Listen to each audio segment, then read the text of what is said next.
And we are live, episode 70, here with Ian Kornbluth. I'm sure you've heard the Arrested Development jokes with the last name, yes? Of course. Yeah. Are you a fan of that show? I am.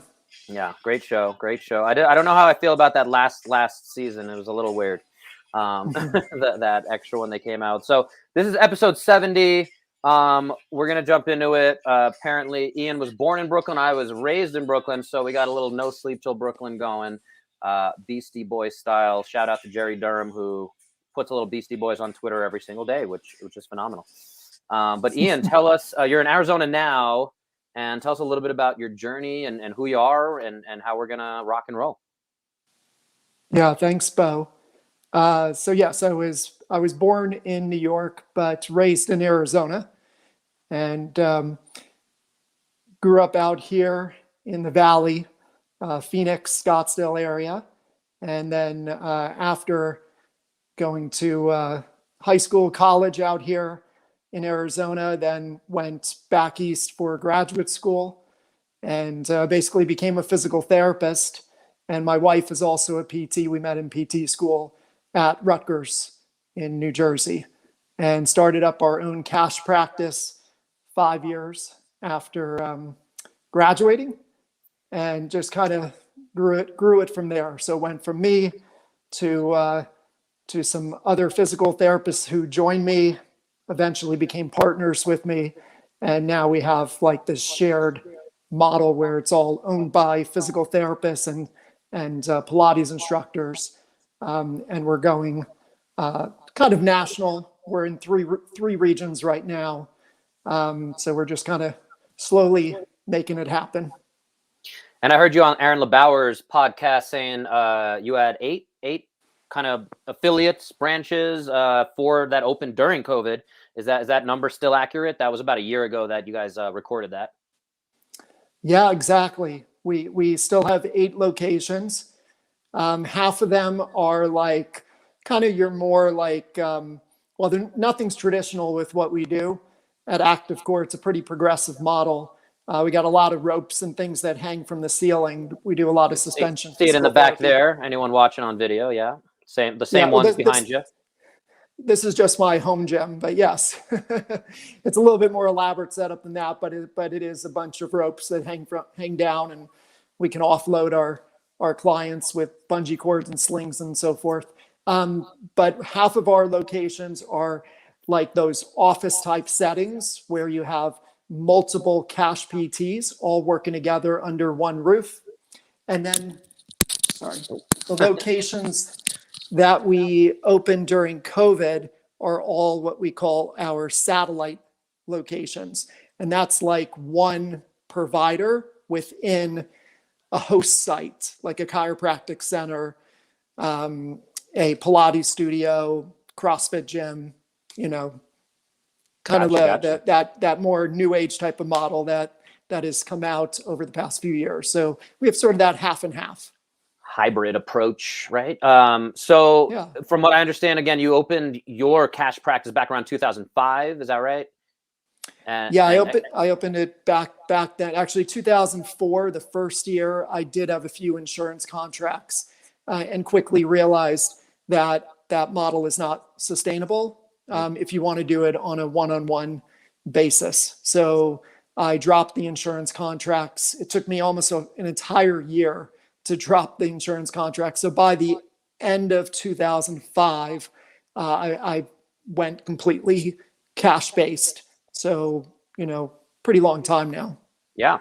I was just starting in my DPT program 2005. So it's been, we're both vets, I guess. But yeah, way ahead of the curve on the cash model, which again has become much, much more prominent these days.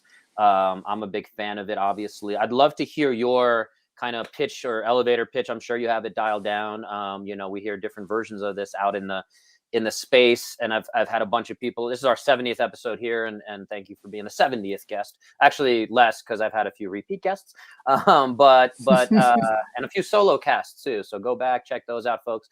But I did want to put the question to you of how do you pitch the cash base versus the insurance base to the consumer? Obviously, again, I've had different versions of this on here, but I'd love to hear your elevator pitch. 3, 2, 1, go.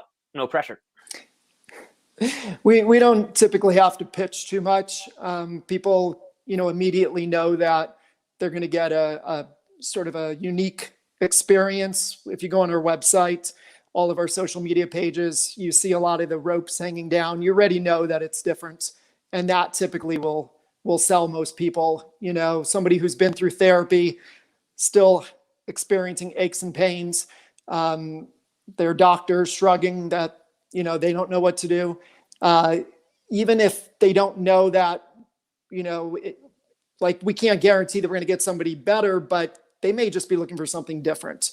And that's what we've always done. We've always separated ourselves from everyone, including most of the cash practices out there, just by looking, feeling, everything is just like a different experience. So gotcha. I don't really think we have an elevator pitch per se. A lot of it is just listening to the clients and trying to understand where they're at, what they've experienced, and then just trying to meet their needs with something different. And that's what I guess the question is do maybe you don't get the why don't you take my insurance? That question, I guess, to give a bigger, broader, not to, because it sounds like, yeah, definitely you guys are doing something different, but do you still get that question? I assume you do, maybe not.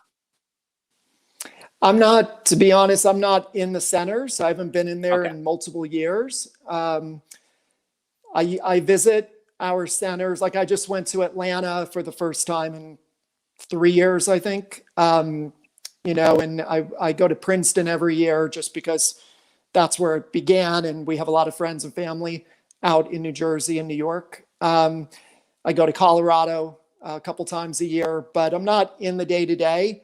I live in Arizona. We don't have a location yet here. I purposely pulled myself away from the day-to-day.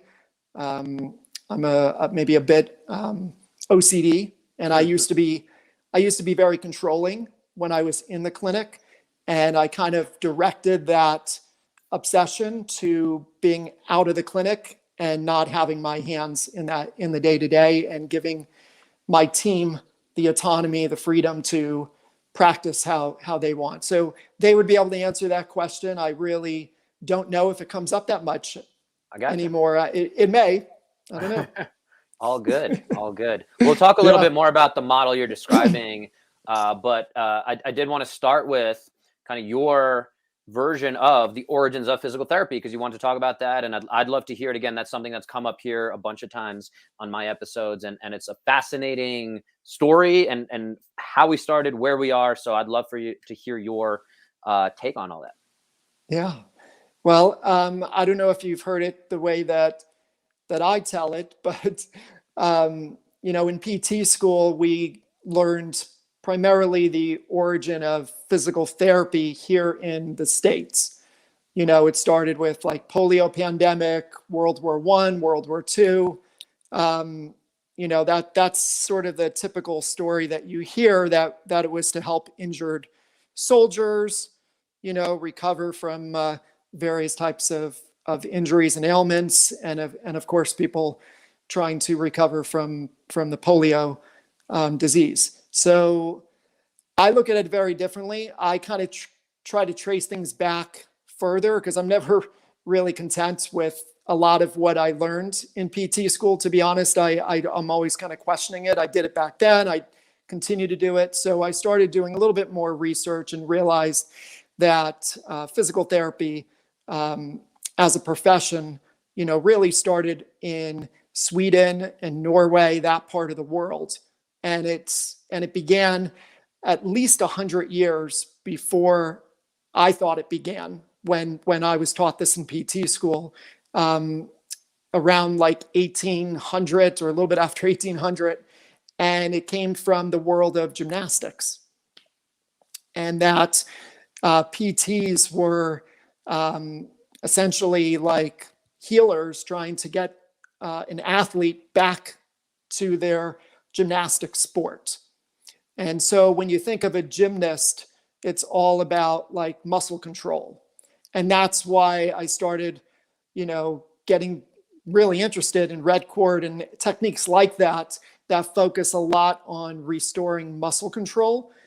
Because to me, I feel like that's something that we can kind of sink our teeth into as a profession. Like there's a lot of different, and I know you mentioned this on the podcast that you sent me recently, Bo. You guys were talking about how people are kind of like have to stay in their lanes, and that there's a lot of fighting when a chiropractor and a PT are both doing hands-on manual therapy, or an acupuncturist and a physical therapist both doing needles, or needling. I think what can we do as PTs? What's our not property, but something that we can just put our stamp on and say, this is what we do better than anyone else. And I've always been a huge believer in like restoring muscle control or getting rid of muscle imbalances, however you want to define it, neuromuscular pathways. I mean, there's so many ways you could describe it. But that's why Redcord kind of fit right in there. And it came from Norway, not surprising, where a lot of this all began. Gotcha. Yeah. We just did an episode on demanding better from your physical therapist. I have another podcast I just started with a personal trainer friend of mine in New York City, David Corona, and demanding better from your physical therapist. I was kind of the host. He was asking me questions. So I nailed it down too. And I will add I didn't add this word, but we are the neuromusculoskeletal experts, right? Like we should be the first line of defense as a profession for that. And so that was the oversimplification of that term, and totally agree with you on all that. So that takes us to the Redcord suspension. Or do you want to talk a little more about where we are as a profession, the insurance? I know you got a lot of thoughts and feelings about all that, if you want to go down that path. No, let's jump into Redcord. On Aaron's podcast, we kind of got to it at the very, very end. I'd rather talk about that, put it like front and center, just because that separates us, that makes us different, unique. And it's allowed us to scale our business from just me to quite a few PTs, all cash based, in this business. Yeah. So what is it? Catch us up. What's Redcord suspension? Well, I mean, I think the concept is there, but I'd love to hear again maybe if you can summarize it for those listening that are just have never heard of it or have never seen it. Break it down for us, Ian, please. Sure. So it's a system developed by Norwegian physios back in the 90s, and it's basically ropes, slings, bungee cords, grips, any kind of like system that allows for suspension exercise. And it essentially creates like an anti-gravity or zero gravity environment. So imagine taking a client, offloading them so that you can then gently load very specific parts of the body, with certain amount of body weight. So it allows you to do whatever it is that you could ever imagine, doing or never imagine doing with someone, and make it possible. For instance, like a single leg squat. That might be really, really challenging for a lot of people, but you put a sling under their tush with some bungees attached to it, offloading them. Now, all of a sudden, that single leg squat is not just possible, but it's completely pain-free. The person can do it with excellent form, and you have two hands free because the bungees are kind of doing the work, and you have two hands free to guide them to adjust whatever kind of angle that you want. Their need to be at their hip, their trunk, their head. You can look at them like in a 360 view, which is amazing. So it's just taking a normal exercise that we do every day as PTs and applies it to everyone on the planet. And even people that think that they know how to do it right, that are very strong, maybe they're an athlete, and you can kind of show them that, okay, maybe you can do it with some good global, compensation due to some injury that you had, but we offload you so that now your stabilizers, kind of the smaller muscles, are now having to support the body and the joints to do that motion. And all of a sudden it's like they're a fish out of water, and they're like, wait a minute, this is supposed to be easier, but it actually feels kind of harder. I'm like, well, it's easier in that there's less body weight, but it's harder because there's a lot more neuromuscular challenge when you do things with ropes and slings. So it's working with those variables, all the things that we learn in PT school, like, body mechanics, biomechanics, all that stuff, physics, anatomy. It applies to everything: the vectors, lines of pull, suspension points, mass. I mean, you name it, it all gets applied all at once using the Redcord system. And again, your hands are free, so it's very easy on a therapist's body to do this method.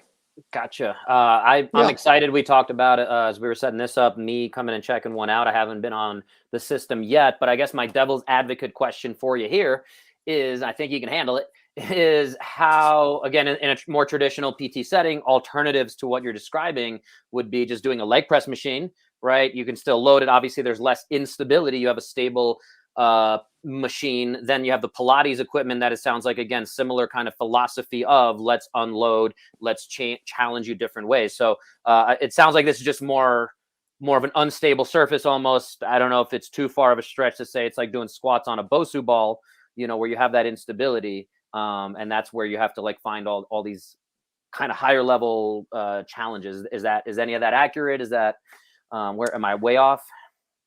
No, you're right on.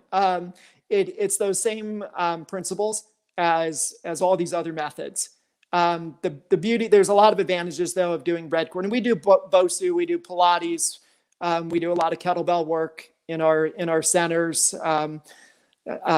Like you name it, we probably do it at least in one of our 8 locations. It's not that. Do you have a squat rack in any of your locations? Yeah. The one that you're going to go see in Denver has a squat rack. That's the only one? Okay. Oh, no. We have them in a couple of our locations. In fact, we're starting to put them in even in our New Jersey locations where we began, which is a tiny, tiny facility, but we're going to squeeze it in. We've got some therapists that are treating a lot of CrossFitters right now, and they definitely are looking to bring that in. I caution a lot of people that if they go into a physical therapy clinic, especially these higher level athletes, and they do not have a barbell, a squat rack, or kettlebells, that they should just turn around and go elsewhere. Yeah. So what I like about Redcord, though, there's a lot of big advantages, and I think it's because it was developed by physios in Norway. And when you look at like the top healthcare systems in the world, it's always Sweden and Norway are always 2 of like the top 5 healthcare systems in the entire world. And I don't even know where the US is, right? It's usually in the 30s or 40s from what I've seen, but yeah. Yeah.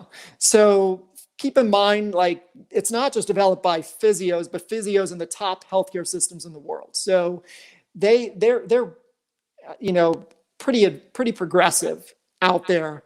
And they came up with a system that really just gets back to the basics of gymnastics. To be honest, it really gets back to our roots, where PT came from. That's why I'll bring that up a lot when I talk to people about Redcord, is where did PT even come from?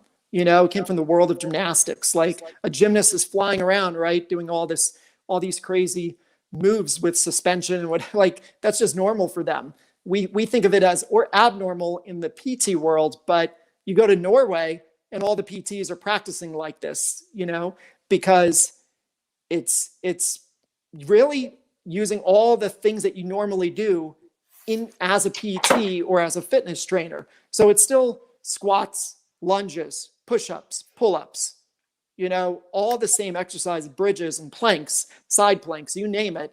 But imagine doing it with some support of the bungee cord, so that you don't have to compensate. You don't have to, kind of overtax your body, and do it in a completely pain-free manner. I'm not sure if Pilates, my wife does tons of Pilates. She's a PT and Pilates instructor, true believer in it, and I am as well. And it does make up a big piece of what we do at Activcore, but there's still a big difference if you talk to any Pilates instructor that does Redcord, they'll say that there's certain things that you just can't get out of the reformer, the tower, the Wonder Chair, and the Cadillac. Like, you have to put them in the Redcord. You have to offload them, and it has to be a little bit unstable at the same time. And that's when the magic happens. A lot of it's, though, the offloading. The offloading is key. And everything that's done on the Redcord, for the most part, like 99 or 90+% of what you do on a Redcord is close kinetic chain. You're doing plank type exercise. So everything's closed chain. It just may not be closed at the feet or the hands. Like with traditional exercise, it can be, you can close it at the knees or the elbows or even the shoulders or the trunk by moving the suspension point or the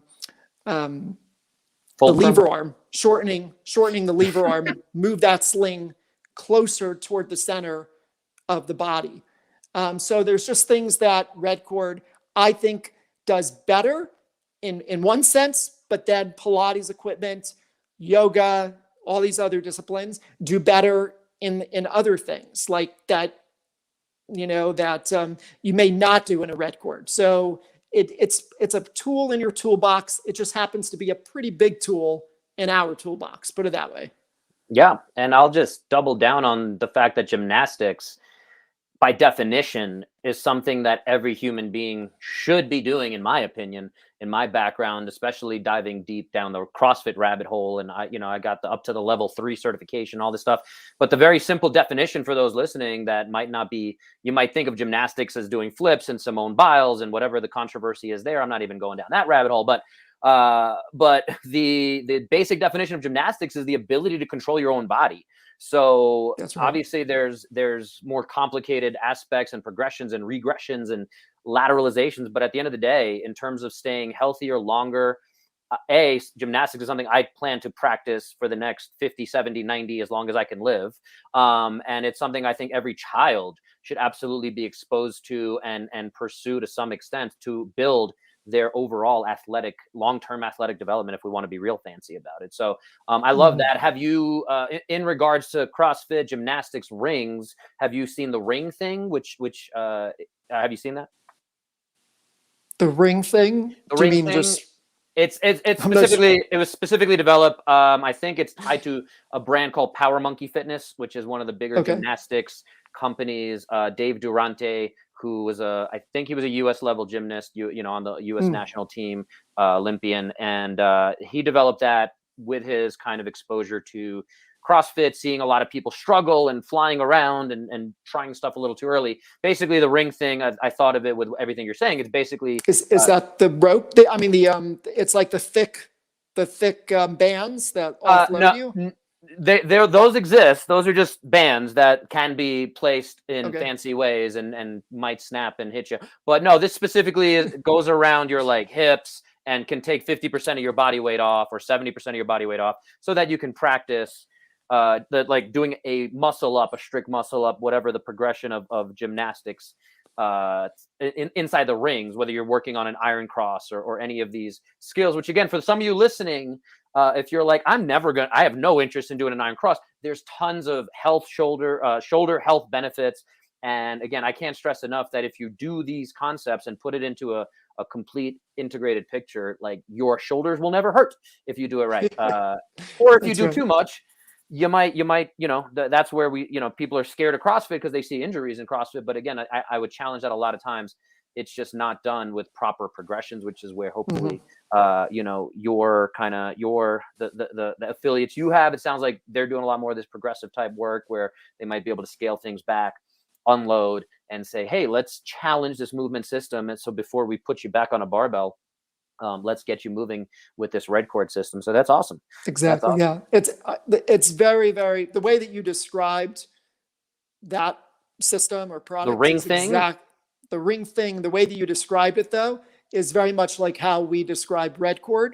Just imagine doing that with every kind of exercise that you could probably imagine, because we can do iron cross with Redcord with, I don't know, a 70-plus-year-old person that's never done it before in their life. We could actually do it. We can load the body. I'm sorry, we could load body weight through the head, close kinetic chain, neck retraction, neck extension, side bend, rotation, all, to help stimulate those deep neck flexors that you're trying to, to fire up. Like anything that you could imagine, you can do with just about anyone on the planet on a Redcord.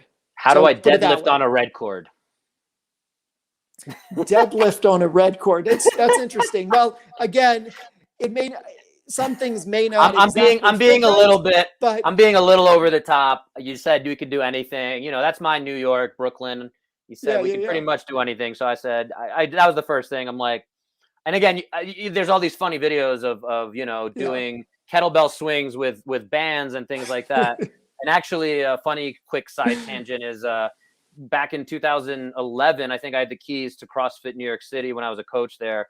Working with those guys and a bunch of my buddies. One of our friends was moving away, who was also kind of in the coaching space. And anyway, we got really drunk and went into the CrossFit gym. Not the safest thing, but yeah, we started making videos. We have those videos somewhere of like how to use bands to assist you to do kettlebell swings and how to assist you to, and like you put the bands up from the top to help assist you with deadlifting. And it was a little funny. Anyway, I'll share those videos one of these days if anyone's interested. And people make it. You want to comment? I can share those videos if people are want to see me drunk, and they're out there. We got to be careful. Well, I can relate to what you're saying. Just sort of playing with the variables. We do that all day long. It's really kind of fun when you've got access to all these ropes hanging down. I mean, like it's sort of your mind just goes crazy with what what is possible. And then you think about the person in front of you, what's possible for them. And a lot of times that helps get them over the hump, right? Like they feel like they can't do something. Maybe they need some support. And then all of a sudden they're able to do it on their own, especially when you kind of fire up these deep stabilizers. They think it's magic, but it's just, it's science. Yeah. It's nice to be able to tap into those concepts for sure. I mean, it sounds interesting. I'm excited to check it out. Again, from my standpoint, like I find that we can get people doing that with the many years of knowledge I've acquired with movement, and I still want to do it with kettlebells and barbell and get people there in that way, because that's really and it can be a struggle. So again, it sounds like, again, like I said, I'm excited to check it out and see if and anything that'll help people get where we want to get them faster that can be useful in that regard is awesome. So let's talk about that. You have 8 locations nationwide. What we want to talk about scaling that cash PT practice. And again, I heard you, if anyone's interested, on the Aaron LeBauer podcast, though I think he calls it the PT lunch hour. And that was literally, as I looked at it, it was December 25th, 2020. So on Christmas Day. I don't know if you guys recorded it then or he just posted it then, but so I think he just posted it then. Yeah. Maybe you guys are really good friends and you were hanging out on Christmas Day. I don't know.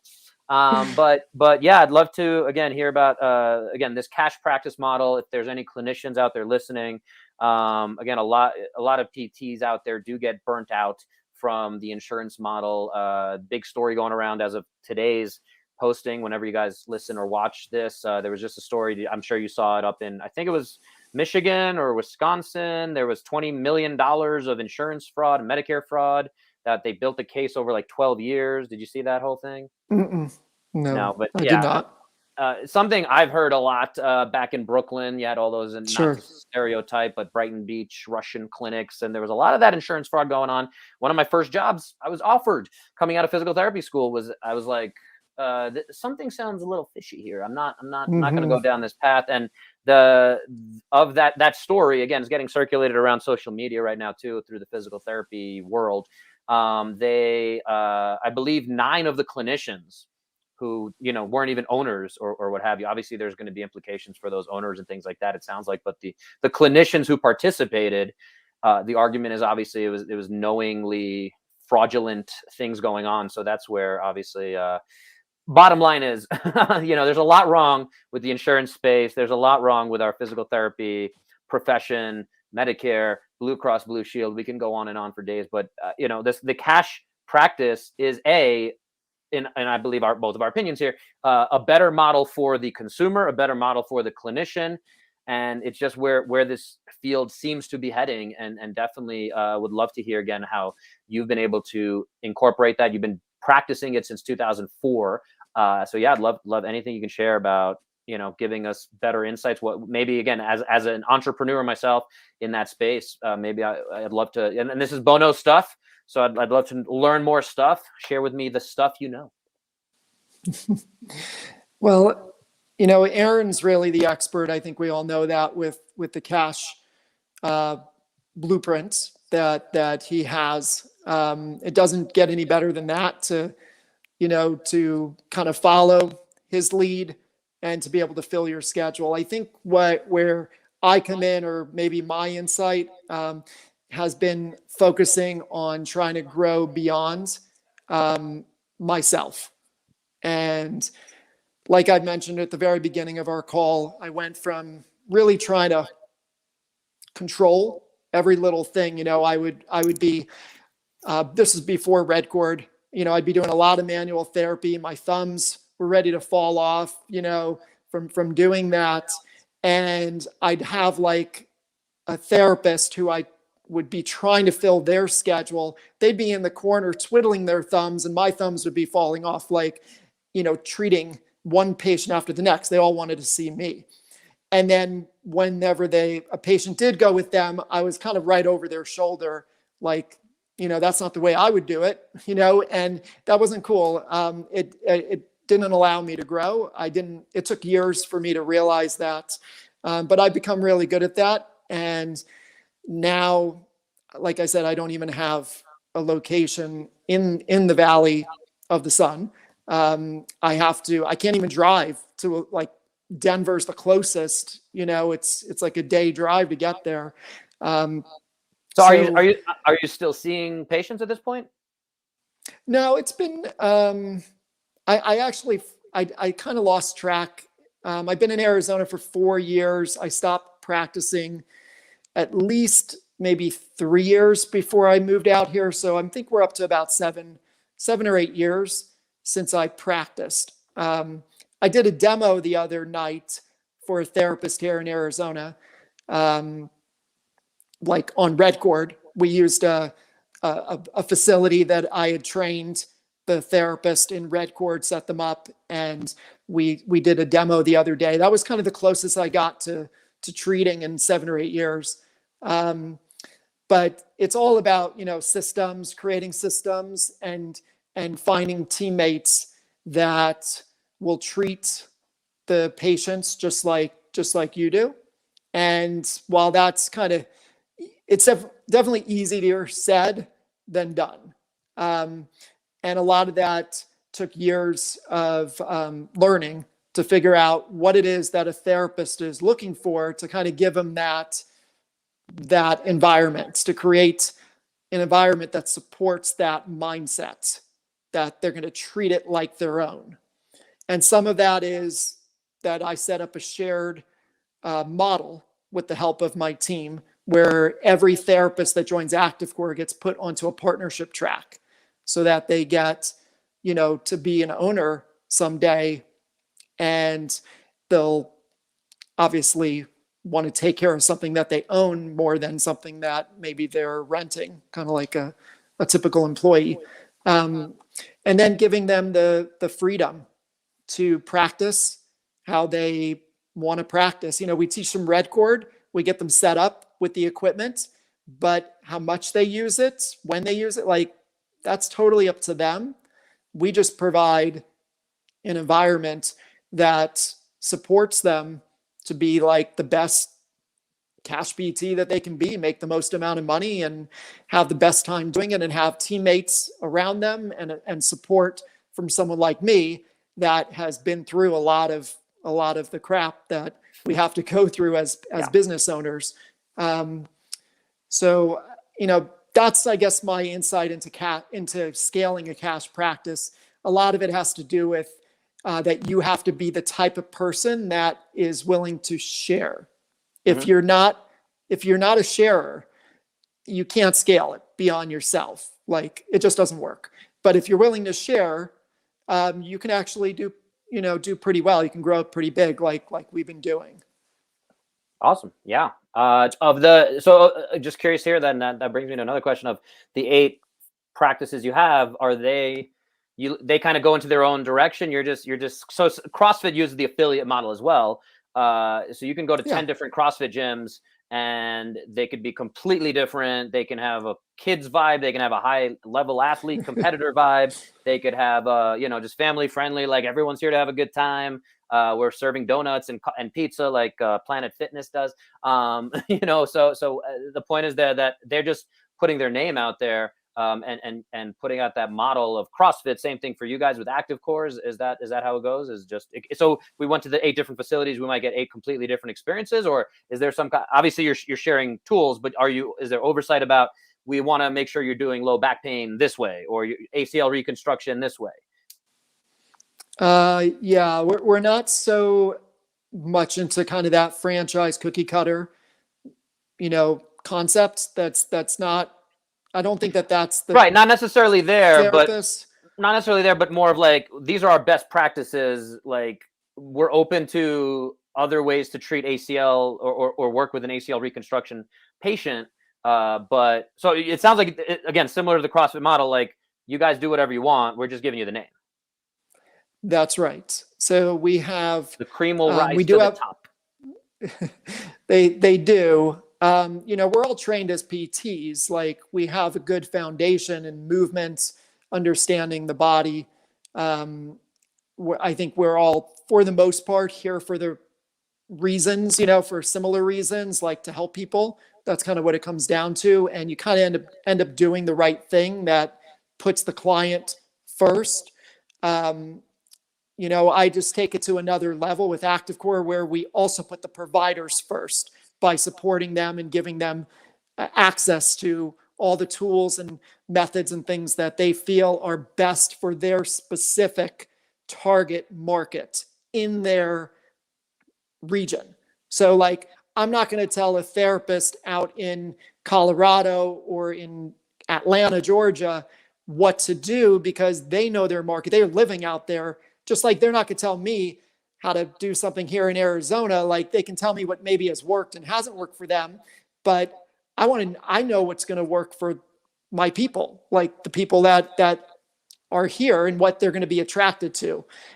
So we give the autonomy to our providers to practice how they want. Again, we set them up with Redcord. I'd say Redcord is probably the only staple that's like, in fact, Redcord in Norwegian, where it came from, translates, the word Redcord translates into the common thread. And also the ropes are red. So Redcord is actually a nice. I figured that's just what it was. There's actually, it means the common thread. And when I think about how Redcord is and in our facilities, in our Activcore physical therapy centers, it really is the common thread. I don't know if there's anything else other than maybe that we're cash-based. It's all one-on-one. You're going to get seen by someone who's very passionate about, getting you back to your sport and life. But the one common thread from a tool method standpoint is Redcord. Other than that, some of our facilities have more Pilates equipment. Some have more of that cross-training equipment, Graston techniques, other types of acupuncture, dry needling.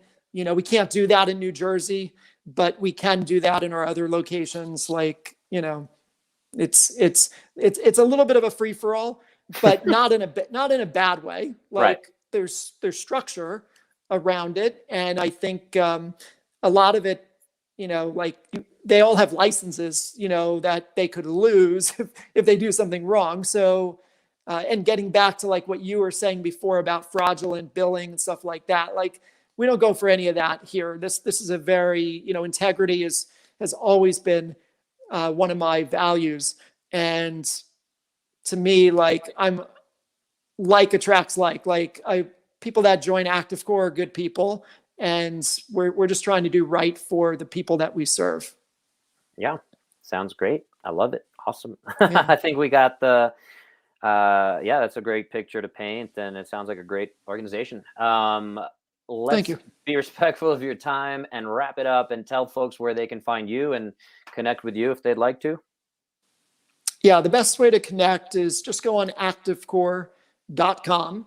And that's you active can, without the E at the end.